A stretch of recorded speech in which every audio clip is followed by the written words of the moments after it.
Hello, and welcome to FedroomTalk, where we talk about the before, the now, and the afterlife of being indicted with the feds. Welcome, welcome, welcome. I'm your girl, Kay, the host, with co host my brother, Just Rico. Let's get started and let me tell you how I became Solomon, inmate number 01125-120. Today we're going to listen and we don't judge. Just Rico, let's get started. All right, and hello everyone. And Kay, you are right. We definitely do not judge here. Just to let everyone know that thank you all so much for joining us tonight. At the end of the show, we definitely like to leave the floor open for anyone who have any questions or who want to come up and leave a comment or say something. Leave your comments down in the comment section. Leave your questions down in the comment section as you're hearing Kay discuss her experiences, and I will definitely relate to her and try to answer any of those questions you all may have. So, Kay, it's been an ordeal to get here. How you feeling? Nervous, just a little bit nervous. Why are you feeling nervous? I don't know, jitters. Okay. You don't have to have no jitters. It's just like, we having just a conversation. So it's all good. So let me ask you a question, sis. Go ahead. Why did you decide that you wanted to start this podcast on these type of topics or on this type of topic? Well, actually I was at the camp when the thought came across my mind, and I was like, you know what? I'm hearing all these stories from all these different people about, whether or not they were able to self-surrender, whether or not they lost everything, whether or not, they had to leave their kids. And I was like, it was so many different stories, so many different things. And I was like, we need to get this out there. People need to know. People need to know the before. And when I say the before, I mean the things that you have to prepare for before you go in, before you surrender. The things that you prepare for as soon as the indictment starts. The things that's going on right now in your life, and the things that happen after. So I thought it would be just a good platform for people to, share their experience. Yeah, and to be honest with you, it's more than just the person who's been incarcerated because they have family, friends, loved ones. Of course, with me being your brother, I know about my own personal experiences with you and going in there, and I know the effects and things like that it has had on me myself. So I definitely think this is going to be interesting. But let me ask you this: with so many other podcasts, because of course, I've done my research, and there are other podcasts that is talking about not specifically going to federal prison, but people that's been incarcerated and things like that. What do you plan on doing to make this podcast stand out, or what would you say makes this podcast stand out from the others? Well, honestly, I can't tell you what will make it stand out from the others because I've not listened to any other podcast.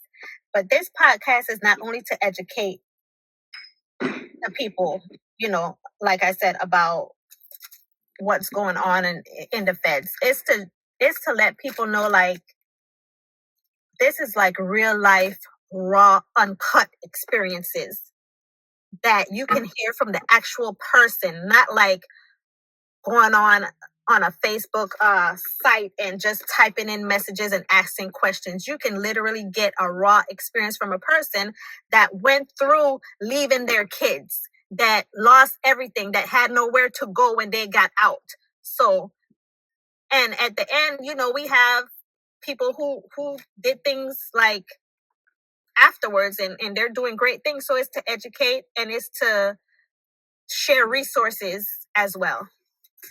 Oh, so we'll definitely be hearing stories from other people that'll be coming on this platform and things like that. Is it going to be predominantly women, or how do you plan on moving forward, and whose stories are we going to be listening to? Several of the inmates that I was incarcerated with, they're willing to share their story. So you'll hear from them. You'll hear from them as well. Okay, I'm excited. I'm excited. So what? Okay, so tell me this: what exactly do you plan to achieve with this platform? Education, and resources. Okay. All right. So let's get started. Go ahead. Okay. Well,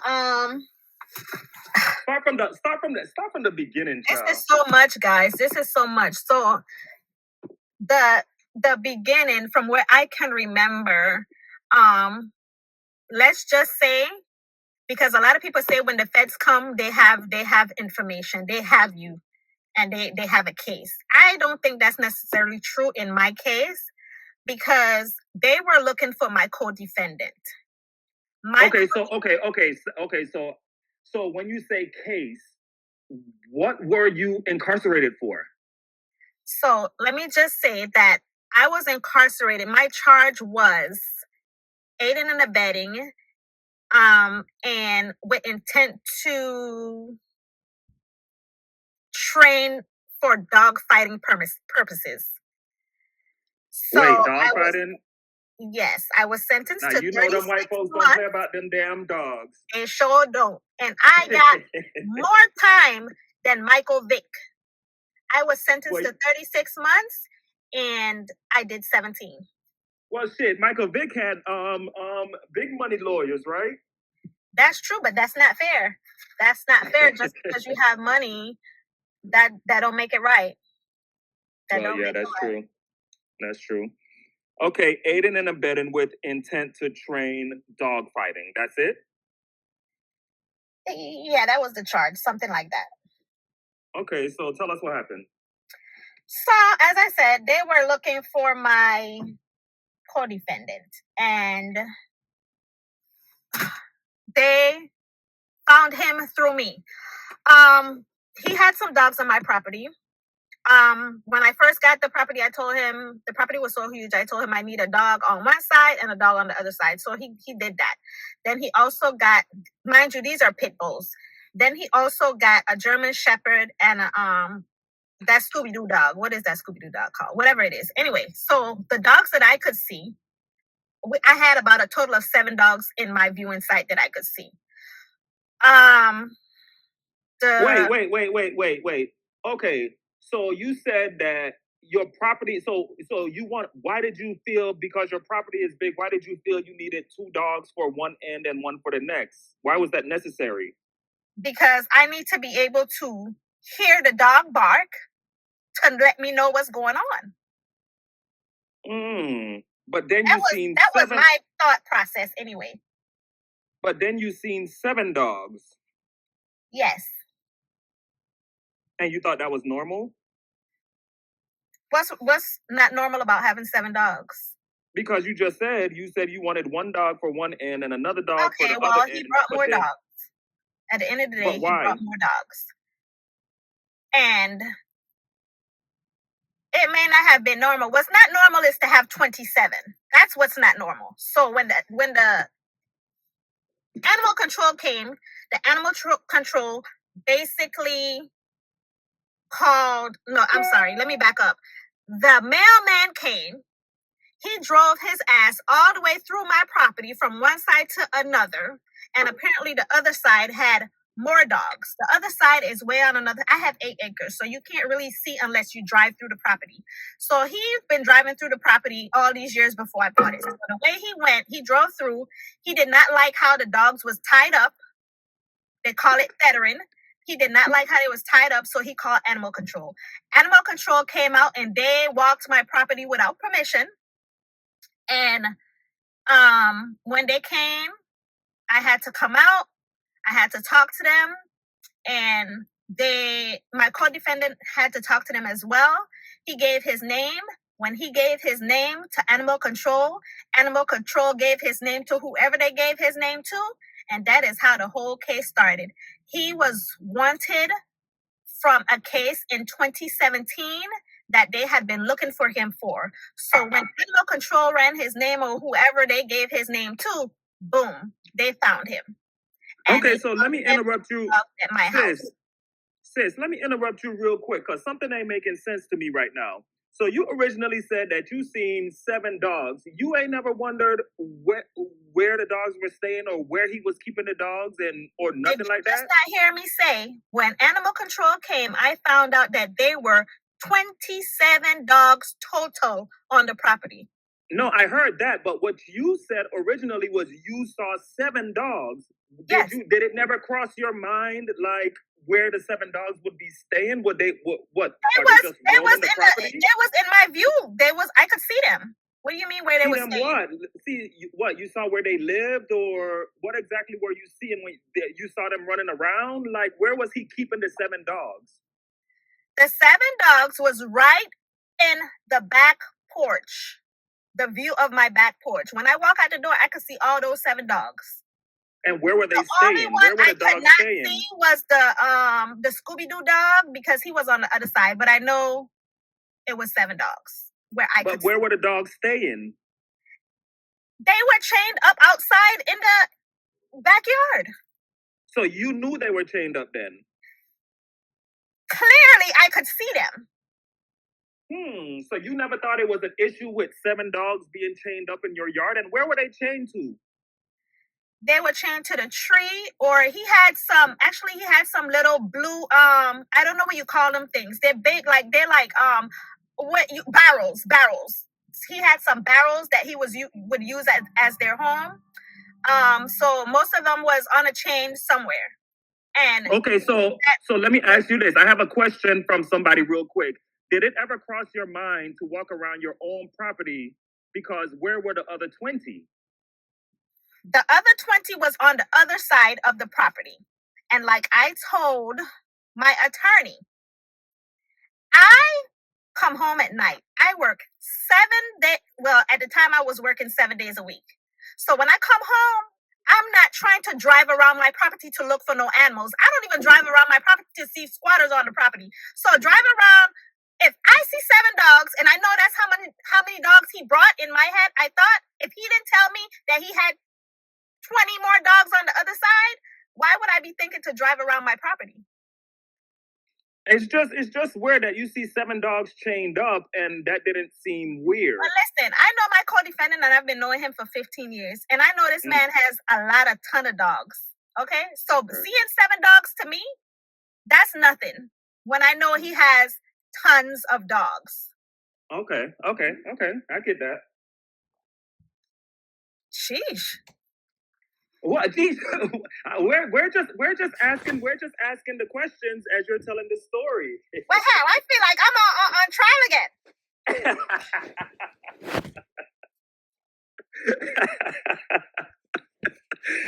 Okay, go on. Anyway, so when Animal Control came, they ran his name, whatever. That was the beginning of the end. When Animal Control came, they told him everything was fine. They basically lied. They said everything was fine. You need to make sure you have them tethered properly. Tethered means, and I don't know if I'm saying the word right, that they have to be chained properly, and just make sure that they all have the rabies shot. He was like, fine, no problem. Lo and behold, when they ran his name, they was creating a case. This is where it gets crazy. The marshals called him because for some reason they thought it was his house. He had no toothbrush there, he had no clothes there, nothing there, but they thought it was his house. They called him and they told him that he needed to come to my house. I was at work. He called me and he said, the marshals at the house, they want me to come. And I said, I'm coming too. It's my house. So I pull up. And when I tell you I pull up, I seen, there was so many I can't even count. Some of the shirts said Marshall. Some of the shirts said SWAT. You would have thought it was a crime scene. But instead of stopping, we drove past them. And he decides that he wants to get on the phone and alert everybody that the marshal's at the house and he might be getting arrested. And I'm telling him, listen, this is not the time to be calling people, putting people in your business. These people just called and said, we need to show up. And you trying to call people and tell people what the hell going on. So he got out the car and he hid his phone. So he hid his phone and we drove. Okay, so Kizzy, let me ask you this. I'm sorry to interrupt, but let me ask you this. So he was acting suspicious, like hiding his phone and saying he was going to jail and stuff like that. Did you ever ask him why he was being so suspicious, or did you ask him why he would feel like he would be getting locked up? When the animal control came and they said 27 dogs, I gave him that look. Because at that point, you didn't tell me. I know he had a lot of dogs, but you didn't tell me that you brought all the dogs to the damn property. So I gave him that look like, really? Okay, we're going to talk about this later.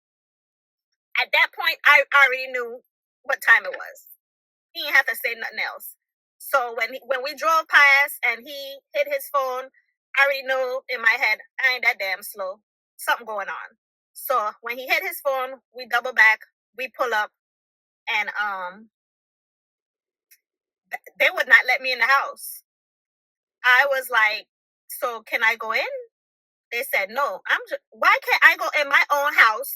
If you have a warrant for my house, why I have to stand outside? I don't know what you're doing in my house. You could be planting evidence. So they did not let me go in my house. When they finally left, well, before that, they took all the dogs. When I say they took everything, they took everything. And they took my computer. They went through everything. They went so much as to go in my closet, on my shelf, way in the back, to pull out my dildo that I had tucked away. Because I wish I could show y'all a picture. The shit is huge. Wait, a dildo? Damn dildo on my bed. As if to say, Heifer, I know you ain't taking this. Why y'all ain't just put the dildo back where y'all got it from? They're just messy. Anyway, they went through stuff with my daughter's name. They opened her mail with my daughter's name on it. They opened her mail. Like I said, they took my computer. When they took my computer, I had to wait to get it back. I had to request to get it back. They literally asked me, that's my cousin. I don't know how she got on my computer, but they act like I had another alias because my maiden name is Solomon, but my name is Andrew Solomon. So they saw on there somewhere, and they literally asked me, none of your damn business, because that has nothing to do with nothing. Well, when they didn't get what they wanted off my computer, I finally got it back. So this is where I start freaking out, because I wasn't too worried. Yeah, the marshal's at my house. I ain't too worried. February the 14th, I got a call. I'm at work, and the marshal said, Wait. So when this happened in around September. Okay, so the marshals came to your house in September. Yes. In February, I got a phone call saying, But hold on. We're missing a whole bunch of months. So what was the outcome of what happened in September? After they searched your house and pulled out the dildo and all that stuff? They took all the animals. They took all the animals, ransacked my house, took my computer, opened stuff they had no business opening, took my ammo, asked me if I had a big, huge gun, because I had ammo for like a AK or AR or whatever. Took my ammo for my small gun, took all that. When they left, that was it. I wasn't worried. I was like, okay, I didn't know. So they searched your house, took everything and left, and you didn't follow up or anything like that in between September and February? No, because I guess he'd been in trouble before, so he already knew, okay, there's gonna be a big deal. He kept telling me it's gonna be a big deal, and I kept telling him, I ain't worried, I ain't do shit. But how, Kizzy? You saying this don't make no sense. You saying you came and you seen all these police, they at your house, they doing all of this, and you didn't think not one time to check up and see what was going on? Who you gonna call? Who you gonna call? Somebody. The marshals just don't show up to your house and leave. Well, they left. They did the search warrant. They did not arrest me. They did not. As a matter of fact, they asked to see my. They asked to take my cell phone. I said, "Listen, I cannot give you my cell phone. That's how I work. That's how I clock in." So he said, "Can I look at it?" He looked at my cell phone. I don't know what he was looking for. And gave it back to me. That was it. They had a warrant to search the house. They did not have a warrant for an arrest. So I didn't think nothing. Okay. Until February 14th, when I get the phone call saying you need to come down to the station and sign some papers. And don't tell me you went down to. Please do not tell me you went down to that damn station. Please don't tell me you fell for that okie doke. Listen, the man said he did not want to come to my job and embarrass me, but I had to come. So I was not about to let him come up to Bond Community Health Center and embarrass me. So I took my ass right down there. I was boohoo crying. I told my supervisor I had to go. I was crying. I went, and they had the nerve to lock me up.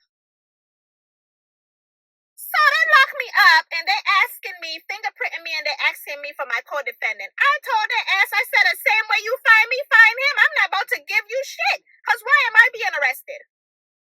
I had just bought the damn nurses some damn cupcakes for Valentine's Day, and I couldn't even get a damn cupcake. They had me in this cold-ass cell, trying to get me to give all his information. No, find him yourself. The lady came in there and gave me a goddamn little miniature damn Snicker, like that was gonna hold me. I was hungry as hell. Anyway, finally went to see the judge, and the judge literally was about to kick me out the courtroom because he said, "Look at me." And I guess I was not looking at him directly. And he got an attitude, and I said, "I'm looking at you." So he told me to go sit back down and told my attorney to go tell me that he gonna hold me in contempt if I don't do something. So the attorney came back and he was like, "Listen, you must have really pissed him off because in all my years, I've never seen him this mad." So I was in shackles on my hands and I was in shackles on my feet. So I shuffled my ass back to my damn seat and I said, "I don't give a damn who he is. He could have been the president. He ain't gonna talk to me any kind of way." So the little bailiff lady came over and she tapped me on the shoulder and she said, "Don't worry about it. It's going to be okay." Call me in contempt for what? So they finally let me go. I had already called mommy and tell her that, you know, what was happening. My co-defendant was calling her, checking on me. He eventually, I guess, turned himself in. I don't know what he did. But after that, that's when I realized that I may be going to jail. I literally was freaking out. I don't. Oh my God. So let me ask you this. When you finally thought that you were going to jail, what was running through your mind? What was your thought process like? I ain't gonna lie, I wasn't worried. Because in my head, I'm not taking no plea. I'm not doing nothing. This ain't me. So the whole time I was not worried, but my co-defendant kept saying, this is the feds. This is not like state. This is the feds. They really, and I was telling him, well, when I go to court, I'm just gonna say what I gotta say, but that shit is not like TV. Let me, so to me, right, first of all, it sounds like your co-defendant set you up, but it also sounds like that's another thing. A lot of people Hold on, let me finish. But it also sounded like he was trying to give you game after setting you up, and you wasn't paying attention to what he was trying to say. Can't nobody in this world make me believe that he tried to set me up, because that is not him. Okay, so why the hell? So where the hell he got 27 dogs from, and why he got 27 dogs on your property without you knowing about it? That's a good question. I did not know it was 27 dogs. I can honestly say that. I did know that he was a dog person. He had a transport business where he transported dogs for people, because I've transported dogs with him back and forth from state to state. We would pick up a dog, take it from Florida to New York, or from New York to whatever. So I know he had dogs. So what? Why are you taking the dogs from one place to the next for what? Because people were buying them. Oh, were they buying the puppies or were they buying dogs? Puppies, dogs, whatever it was, that's what he was doing. Oh, okay. So, I was not worried one bit. The problem is he did not get charged with anything at my house because they could not prove that he was dog fighting. So he did not get charged with nothing. I was the only one that got charged because it was my house. Wait, so he bring 27 dogs to your property and you get in trouble. Yep. It was my house. The judge basically set you up. I don't give a damn what you saying. That nigga set you up. Ain't no freaking way no nigga gonna have no goddamn 27 damn dogs on my freaking property without me knowing about it. And I don't think that this nigga ain't doing no shit. He did not set me up. What I feel like he did not think when the animal control came and told him to tether the dogs properly and make sure they got their rabies shot. If he thought that it was going to be a problem, he would have took the dogs back to his house or wherever the hell they came from. He did not try to set me up. I don't no. And no, he did not. No. A lot of people feel that way, but no. I just had a nosy ass mailman, and I told them in court to let that mailman know that he is not to drive through my property at all.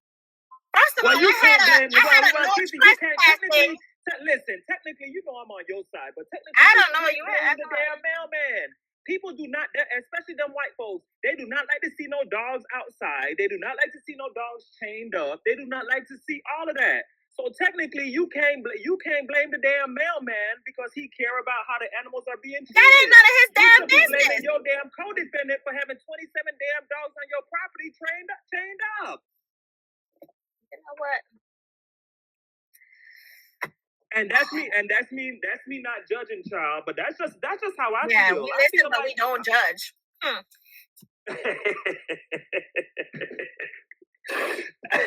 Okay. Keep going. So I had a private property sign and I had a no trespassing sign, but the judge said that it was a good faith. They had some good faith reason that they could just go on the property, because even when the animal control came afterwards, they went all the way down. They went down my whole property. They had no business doing that. I tried to get that thrown out, and the judge said no, they did it in good faith. So that didn't work. So the people in the comments are saying that the mailman ain't had no reason driving through your property being nosy and shit. Exactly. And that's exactly what I brought up in court. But they didn't care about that. Good faith is what they call it. Mm-hmm. That's what they call it. Good faith. Boy, I tell you, I was so angry. I had the worst attorney in history. I literally could have represented myself, because I told this man, they said that it had some dogs way on the other side of the property. Mind you, I have 8 acres. Way on the other side, way in the back in a little room. How am I supposed to know that? I said, so how let me ask can you I a question. see that? I told him to tell the jury this. Let me ask you a question. Were the dogs malnourished? No. They had food and they had water.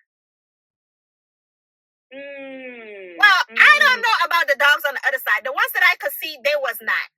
They never said in the reporting that they were malnourished, because if they were, then they would have charged him for animal neglect, is what they call it, but they didn't charge him with nothing. Absolutely nothing. I see what you're saying. Yep. He didn't get charged. Wow. Okay. So you went down to the station and you realized that you were about to get locked up. They locked you up at that point, right? When you went down to the station, they locked you up then? They did like the lockup thing where you have to go see the judge and wait to see the judge. So I was out the same day.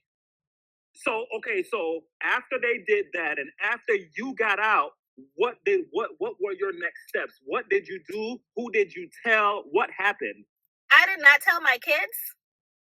I did not tell. I only told mommy. I didn't tell nobody because I was not about to go to jail. So it didn't matter to me. I was not about to tell nobody. The only time my kids found out is when I went to court and they found me guilty. And I said, well, you know what? I have to tell Pikachu and Princess. And so Pikachu was in the car and Princess, I had to call her on the phone. And when I said that I was found guilty, I'm gonna be going to Okay, jail. who is Pikachu and Princess? Is that my are kids. those your kids? Okay. When I said I was going to jail, they asked on the phone arguing, and I'm the one going to jail. Well, so what were they arguing about? Because you never know the effects. While you're going through this, and see, this is the thing, right? Sometimes when we are going through things, we're worried about ourselves and not necessarily the feelings of the people who's going to be affected by what's happening with you. So although they were arguing, but what were they arguing about, and how were they feeling about the fact that you may actually be going to prison or going to jail? Pikachu, my son, was upset, about to cry because he ain't know where he was gonna go or what he was gonna do. Princess was more trying to figure out what to do next. Like, what's the next steps? Right. Was not trying to, I literally had to get off the phone and hang up because they was doing the most. Like, I just said I'm going to jail. They sentenced me to 36 months. Listen, when I heard 36 months, I heard 30 years. And I started crying. And when I started crying, that damn attorney talking about, shh, I can't hear the judge. I looked at him, shush my ass, and I started crying louder. Listen, you ever know when you get some bad news, when you ever hear somebody say they felt like they wanted to pass out? That's literally how I felt. Like, I had to sit down. I was weak. I asked for water. I was like, this can't be real. Because I had already told mommy, when I get found not guilty, I wore some strap-up shoes. I was going to take them shoes off and do my praise dance. That did not go the way it was supposed to go. Well, them people said guilty. God. First of all, let me back up. I had a mistrial. The first verdict came back as a mistrial. Okay, wait. So if you had a mistrial, so I thought, so they still was able to charge you with the same thing even after having a mistrial? Hold on. I had the mistrial. The attorney came back and said, this is good. You have a mistrial, but the jury have one more question. Whatever the question was, they came back. And the damn judge said, now, I ain't never heard no shit like this in my life. Now, I know in state you have a mistrial, you go home, or you stay in jail, and you come back and you retry the case again. This judge said, we're not going to have no more evidence. Whoever's weighing on the not guilty side or weighing on the guilty side, you need to reconvene and pick a side. If we're going to spend more money with the same, basically she was saying they're going to spend more money with the same effect. So we needed to get this situated today. And then they come back and talk about guilty. So, damn. I just had a so let me ask. So okay. So let me ask you this: when that guilty verdict came, okay. So did this all happen in the same day? Like in the same day. So when they came back and you was found guilty, what was your immediate reaction? I was about to pass out. I said when I heard 36. No. I don't remember if they sentenced me on the same day. Yeah, I think they did. She said 36 months, and I heard 30 years. Matter of fact, when I told my sister, she told me I should run. She might not remember, but she told me I should run. If I had got anything over 5 years, if I had got anything over 5 years, I would have to leave. I couldn't do it. Because in my head, I was thinking, where my big, grown 44-year-old ass going to jail? Somewhere that I tell my kids not to go. And now they're about to go to jail. I'm about to go to jail. The comment saying you shouldn't have ran to Cuba. Child, but in my head, I was like, is it worth it? 36 months? Right. I'm just like, right. I just couldn't believe it. I could not believe I was found guilty. I just couldn't. I could have represented myself better than my attorney did, because there's no way I should have been found guilty. So when they did find you guilty, like, what happened? Did you go immediately go to jail? Well, let me Did they back put you up. in handcuffs? Let me back up. What happened? Before the attorney kept trying to get me to take a plea. The plea was not in the feds. It's not like state. The state, when you take a plea, is guaranteed. Fed is not. So he would make me leave my job on my break and come with this book and tell me that I score out to this, because I had been in trouble back in 1998. So I had a previous felony, but it was adjudicated. So I was never a convicted felon. I was able to carry a firearm. I kept telling this man, stop coming to me, asking me to take a plea, because I'm not taking no plea. He finally, I don't remember if my co-defendant said something or told me to ask him something, but he said they could possibly give you probation. So the reason I took it to trial is because I was like, well, if I plea, I'm going to be guilty and be a convicted felon anyway. So I might as well take it to trial and take my chances, because I'm going to win. That's what I was thinking. Well, Kizzy, so prior to this situation, and this is something from one of our listeners. They say you accomplished so much prior to this situation. Like, did all of your accomplishments, was all of that running through your head? Like, I mean, like, you know, you got your own house, you have a career and things like that. Like, what were your thought process in, like, what did you feel was gonna happen? That I was gonna be free. No, I'm talking about after the guilty charge came out. Like, what did you think was going to happen with everything that you had? So when they said guilty, and then I heard my attorney ask if I could self-surrender. So when he said that, I was like, oh shit! If she said no, that means I have to go right now today. And my son at the house, my car outside. Who gonna pay the bills? Nobody know what's going on with me. So if they take me right now, I'm doomed. But she said, yes, I could self-surrender. And I was like, oh, now that's when my life kind of flashed in front of me, because I was like, what if this lady said I couldn't self-surrender? What if I was taken right then? I couldn't believe it. Right.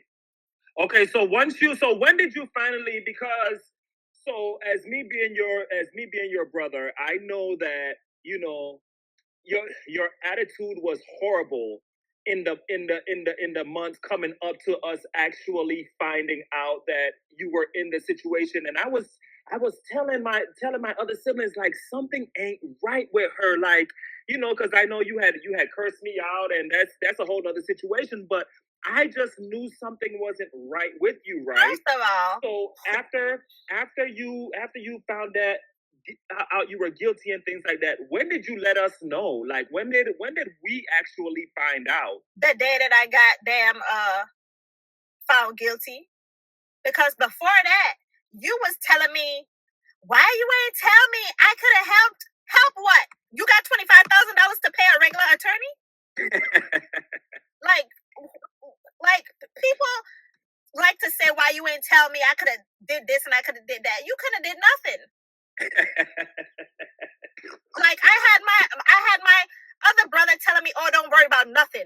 The feds, you straight, the food good. You gonna get steak and shrimp. Steak and what shrimp? The first day I got there, I got tofu and some shit. No.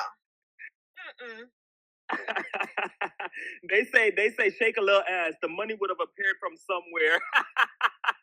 No, like somebody else said. Somebody said it was Rambo telling you that. Was it Rambo? It was. It was. It definitely was. He said, I'm gonna get steak and shrimp, and that was a lie. A straight up lie. But I have to say, I had the guy that I was dealing with. Listen, he paid my mortgage. He made sure my car note was paid. Like, yes. I came home to my house and I came home to my car. Some people did not get that. You know, it was not that. What is the word? Some people didn't get that, and it's just like when you have somebody like I could have lost everything. I just bought that house in 2018 in May. Yeah. And in 20 that was in May and they came in September. Like I wasn't even there 6 months. Wow, so you trusted, okay, well, somebody said, did you get on one knee and marry him? Are you married to that guy? Unfortunately, not even 6 months after I got out, the relationship was over. Okay, well, he was there for a reason, and the reason was to get you through that then. Exactly. Okay, so it is what it is. I'm grateful. I am really, like, I don't know how to repay him because I could have been homeless. I could have been one of those people that literally didn't have nowhere to go when they got home. I am so ever so grateful. Right. Okay, so let's talk about it. So you got an opportunity to surrender. How long between the time you were found guilty and the time you were locked up? How long did you have to get all of your things in order before you actually had to turn yourself in? A month. Wow, 30 days. I was supposed to self-surrender in November 21st. And that was around the time that we were supposed to have my brother's celebration of life. And I begged that lady to give me a couple extra days just to go to that. And she said no. So they gave me about a month. Wow. And I worked up until the last day because I needed all my coins. So I worked right. up until the last day. Damn. So, okay, so you worked up until the last day. You told all of us what was happening and things like that. How did you feel as you were, okay, so who were you with when you turned yourself in? So this older lady, I was with this older lady that I stay with when I work in town, and then Pikachu, my son, and then another lady. And when I pulled up, he was in the car crying. I was not crying. I was just too upset to cry.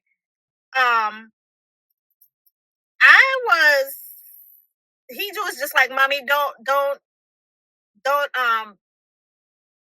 talk to them people crazy or something," like some shit he was telling me, like as if I was gonna go off or cuss people out or whatever. But they saying in the comments they would have escaped. If I had got anything over 36 months, that's how, like, listen, 36 months is what I heard. I was trying to do the math in my head, and all I heard was 30 years because I'm 44. You mean to tell me I gotta go to jail for 3 years? This is before I knew it was 85%, and the 85% would have been 28 months or 27 months. So I'm already Googling how much time I have to do, and it said I was gonna get out January 2020 something. That was just like, y'all don't understand. I literally, in the beginning, I did not care because I just knew I was gonna be found innocent. But when this shit hit the fan, I cried so hard in that courtroom. I ain't care. I wasn't even ashamed. Aww. Yep. I'm sorry, sis. That's so sad. And it wasn't even the fact that because I was already a felon. I was an adjudicated felon, and I was able to carry my firearm. My biggest issue was not even that I'm gonna be a felon and can't work, because with healthcare, you certain charges you okay. It was the fact that you were in the healthcare industry. Yes. Okay. It was the fact that I can't carry my gun. And I drove all the way to Orlando with my guns to leave them at my sister's house because I refused to get rid of them. And one of my damn guns gets stolen. From your sister's house? Yes. Child. Yes. Did they ever find it? No. Oh my God. So that's my biggest, you know, that was my because biggest if that gun is used in a crime, well, it was reported. So okay. yeah, it was reported. Okay, so they dropped you off, and you said you didn't cry or anything like that. But how are you feeling? How are you feeling as you pulled up to the actual prison and you had to walk in? What were your thoughts? The walk of shame. No. Yes, but when I got there, I realized that I was at an adult daycare. Like, what does adult daycare mean? That shit was sweet. It was cake. It was easy. Before they told me I had to go there, I went to a camp in Mariana. I was asking to be at the Tallahassee facility, not knowing is Tallahassee close to where you live? Yes. Okay. There's a difference between camp and behind the fence. Behind the fence, you have to have a lot of points to be behind the fence. That's where. What are points? Hold on. What are points? It goes by a point system. To the people that doesn't know. It goes by a point system. If you have never been in trouble, if you've been in trouble 1 or 2 times, little small stuff, you go to a camp. If you've been in big trouble, you go behind the fence. If anybody knows, somebody saying basically, girls, she was behind the fence in Tallahassee. That's where I was requesting to go. Thank God I didn't go there. So somebody's saying, does that, when you say the type of camp that you went to, does that mean you were in low custody? Exactly. It was such low custody that literally, if one of the inmates leaving, we could walk them out, give them a hug, see their family members, shake their hands, like it was open bay. Okay. Yeah, that was a camp. And so during your time in camp, what was your biggest concern? The food. No. Kizzy, the food, really? No. I'm talking about, what was your biggest concern about what was happening on the outside with your personal affairs? Like, okay, was so there anything that you were afraid of? I had my sister, Keish. She was taking care of my affairs. Okay. She was on top of it. I thank her because the mortgage was paid on time. Everything was coming out on time. I had to big ups to Keisha. She held down the finances for me. But she was getting the money from your man. He would send it to my account and she would pay. Oh, yes. Nice. Yes. Nice. Did you ever feel like he would not pay something? No. Or that he told me when I was getting locked up, he said he did not have to work. That was the least thing he wanted me to worry about, so I did not have to worry about that. Okay, I know that's right. A man stepping up, we all like that. Yes. Yep. Oh, okay, so while you were so let's talk. Let's give me the tea on what went on while you were there, while you were locked up. Listen, this is too much tea. We gonna end this show and leave it right here, and we gonna come back on the next episode so I could tell y'all how I almost got jumped. Oh hell no! So you gonna just leave us hanging? I almost got jumped in the camp. So you gonna just leave us hanging right here? Yeah, I'm gonna leave y'all hanging right here. This gonna come. Okay.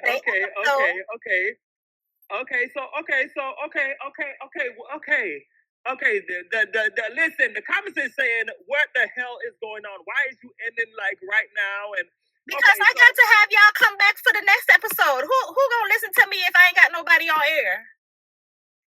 Listen. We got 14 people. We got 14 people listening to us and listening to this. So we're gonna end here where you actually went to prison. Is there anybody in the comment section that would like to get up and maybe ask any questions or anything like that, or voice concerns, please ask to be added, and Kay will add you up to answer any questions or to see what concerns that you may have. Luna say add me. Okay.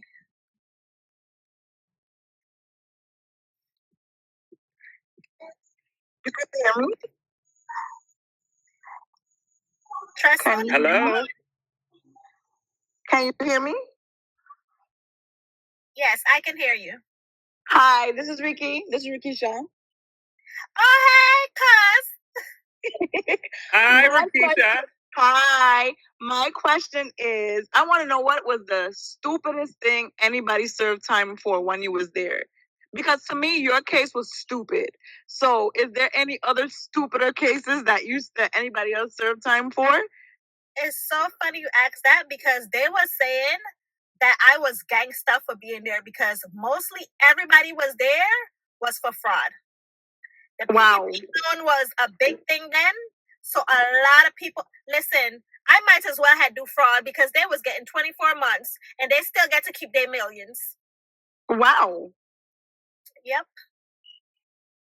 And I feel like fraud should not be such short time. You know, I feel like they're supposed to be getting more time. Listen. Because wait. They're purposely doing fraud. You didn't purposely have 27 dogs on your property. Exactly. But hold on, Rikisha. So you trying to say that the training dogs to fight is not as bad as committing fraud? No. Why?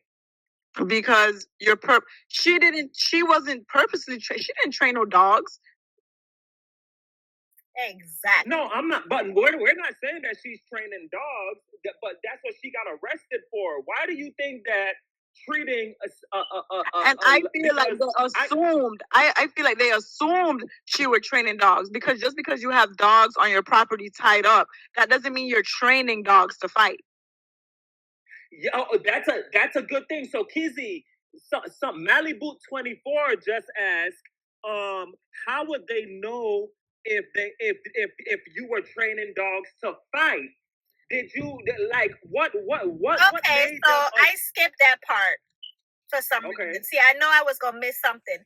So when they came in the house, they found a treadmill in the den that looks like a human treadmill, mind you. Let's be specific. A human treadmill. They equated it to saying that that's how he trained the dogs, and then they found some look like weights, but they said it was for the dogs too. So when I went to trial, my attorney should have said he should have held these pictures up and asked the juries if they knew what this was, because they expected me to know that the weights and the treadmill was for dogs. So they right. So you're not healthy. They found training stuff. So they're saying you wasn't healthy, you're not fit, because I mean you're not a big person, you're nice, you know, you're petite, you're trim, and you know you look good.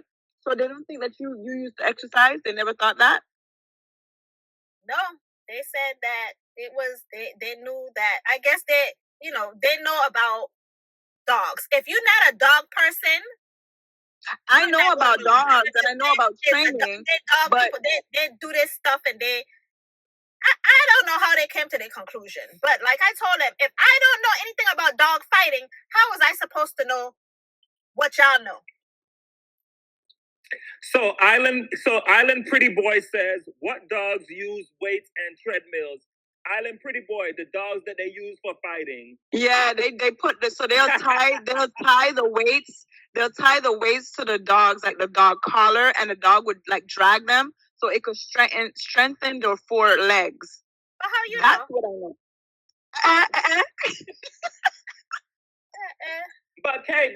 But still though, Kizzy, I still feel like, you know, you should have been more cognizant on what is going on your property. Exactly. You're absolutely right. You're absolutely right. And when I was locked up, that was one of the things that I said that I was going to make sure that I do when I came home. I was going to make sure that I am aware of what's going on my property. And you know what? I still don't do it. Right. So do you have cameras now? Like, do you have cameras? Do you have a fence? I am absolutely working on it. Absolutely. And that man may not come to your yard no more, right? No, I blocked the gate. Okay. See? Because that's his fault. This started because of him. Yep, exactly. No, it did not. No, it did not, Trez Luna. Let's be because if homeboy wasn't driving through her land, he would have never been nosy.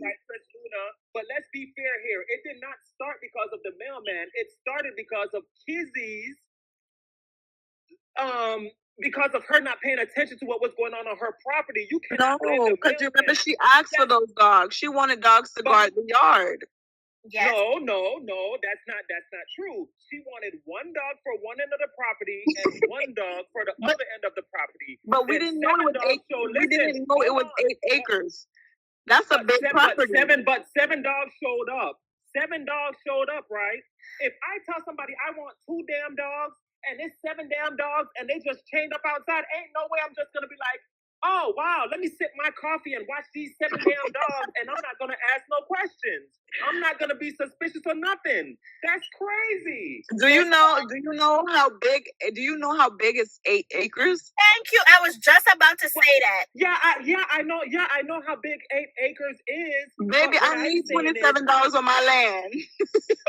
But what I'm saying is, she didn't say that she wanted 7 dogs. That's she said true, she wanted 2 dogs. He was looking out because he was like, "Your 2 dogs ain't gonna cover your land." See, he was looking out. But she didn't. But she didn't say. She didn't say that she was concerned about the 7 dogs. She just said that she wanted 2 dogs, and then 7 just popped up out the blue, and she ain't even asked no questions.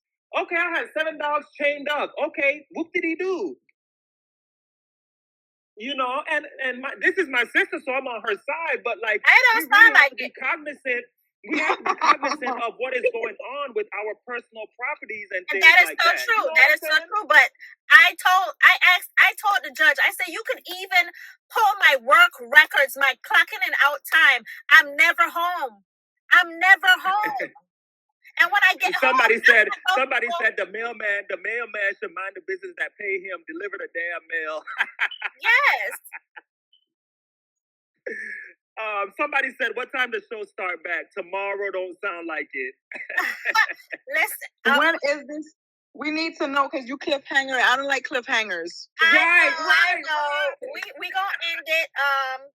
We gonna end it here, and I will post when the next show will be airing. So tune in. Thank you guys so much, so much for listening. I will also have some of the ladies that I was incarcerated with will do interviews, so you will be able to ask them questions as well. So you guys, thank you so much. Kizzy, thank you so much as well.